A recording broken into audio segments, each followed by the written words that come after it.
Hello friends, బాగున్నారా? నేను బాగున్నానండి. మీ అందరికీ హ్యాపీ పొంగల్ అండ్ భోగి. పండగ రోజు మా పాప ఒక్కటే వచ్చింది, మరి ఎవరికి టైం అవ్వలేదు. మా బాబు అమెరికాలో, కోడలు కూడా అక్కడే ఉంది, అల్లుడికేమో సెలవులు దొరకలేదు. సో ఏదో కొంచెం పండగ చేసుకుందామని ఇది కజ్జికాయలు చేస్తున్నానండి. పప్పు కొలతలు వాటితో చెప్తానండి. మీ ఎంత వంట రాని వాళ్ళైనా కూడాను చేసుకోవచ్చు అనమాట. ఇదిగోండి, దాని గురించి ఈ గిన్నెతో ఒక గిన్నెడు గోధుమ పిండి తీసుకున్నాను. తర్వాత ఇదిగోండి ఒక 3 స్పూన్లు దగ్గర ఇదిగోండి తోటి 3 స్పూన్లు రవ్వ, ఇదిగోండి సాల్ట్ వేస్తున్నాను.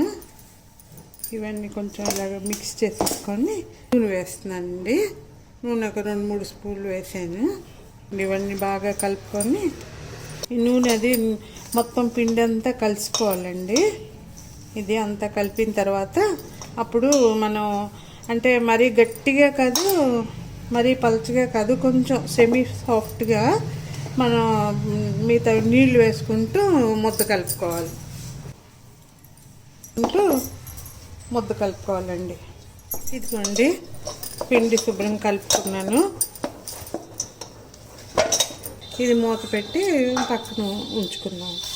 ఈ గిన్నెతోటి ఒక గిన్నె కంటే కొంచెం తక్కువ ఫ్రైడ్ చనాదాలు తీసుకొని ఇది పౌడర్ చేసుకోవాలండి. ఇదిగోండి ఒక 5-6 ఇలాచీలు వేసాను. అంటే సగం గిన్నెడు బెల్లం, ఇది ముందు గ్రైండ్ చేసుకోవాలి. శుభ్రంగా పౌడర్ అయిపోయిన తర్వాత అప్పుడు ఇందులో ఒక సగం గిన్నెడు బెల్లం వేసుకొని అది కూడా కలిపి గ్రైండ్ చేసుకోవాలండి. ఇదిగోండి శనగపప్పు శుభ్రం గ్రైండ్ చేసేసుకున్నాను. ఇవ్వండి సగం బెల్లం, అంటే అదే కొలతలతో సగం గిన్నె బెల్లం వేస్తున్నాను. ఇది గ్రైండ్ చేసుకోవాలండి. పౌడర్ చేసుకున్నాను శుభ్రంగా. ఇప్పుడు ఇందులో టేస్ట్ ఉండాలి కొంచెం ఒక 2 స్పూన్లు అనుకోండి కొబ్బరి వేసుకోండి. బాగుంది. ఈ కొబ్బరి గ్రైండ్ చేయక్కర్లేదండి, ఇది ఇలా వేసుకుంటారు. ఇదిగోండి జీడిపప్పు పలుకులు ఒక 2 స్పూన్లు వేసాను. ఇది కూడా మధ్య మధ్యలో తగులుతుంటుంది, మీకు బాగుంటుంది. మరి ఇవన్నీ మిక్స్ చేసుకుని ఉంచుకోవడమే. ఇదిగోండి పిండి కూడా ఒక 10 నిమిషాలు అయిపోయింది. ఇది ఇప్పుడు చిన్న ఉండలుగా చేసుకుని ఉంచుకుంటే మనకి ఇది అన్నమాట కజ్జికాయలు పాముకోవడానికి. ఇదిగోండి ఇలాగ ఉండలు చేసుకున్నాం కదా, ఇవి పాముకొని మనం ఈ మౌల్డ్ ఎంత తీసుకున్నామో అంత రొట్టె పాముకోవాలండి. పాముకొని ఇప్పుడు ఇది మనకి ఎంత పడుతుందో అంత ఫిల్లింగ్ చేసుకున్నాం కదా, ఇది ఇలా పెట్టి ఇప్పుడు ఈ 4 వైపులా కొంచెం ఇలా వాటర్ కొంచెం అంటించి ఇది ఇలా నెమ్మదిగా క్లోజ్ చేసుకోవడం అండి. చేసుకున్నాక ఈ మిగిలిన పిండి ఇది ఇలా పక్కన ఉన్నది ఇలా తీసేసుకోవాలి.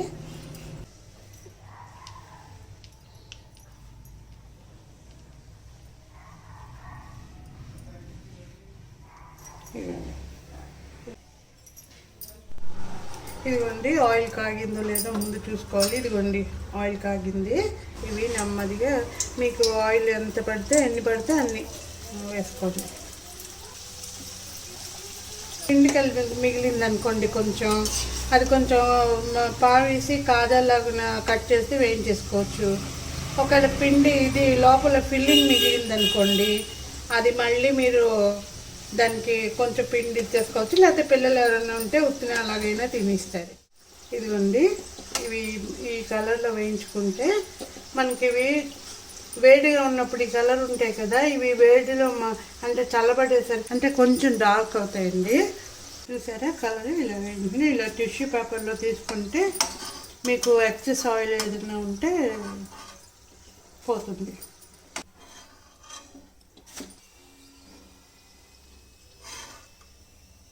కజ్జికాయలు అన్నీ వేయించేసుకున్నాను, అయిపోయినాయి. సంక్రాంతి గురించి చేశాను, మీరు చేసుకోండి మీకు ఇష్టమైనప్పుడు. అంతేనండి. కంటెంట్ నచ్చితే లైక్ చేయండి, షేర్ చేయండి, సబ్స్క్రైబ్ చేసుకోండి. ఇంకా కామెంట్స్ ద్వారా తెలియపరచండి మీకు ఎలా నచ్చిందో ఏంటో నాకు తెలియవచ్చండి. అంతేనండి, ఉంటాను.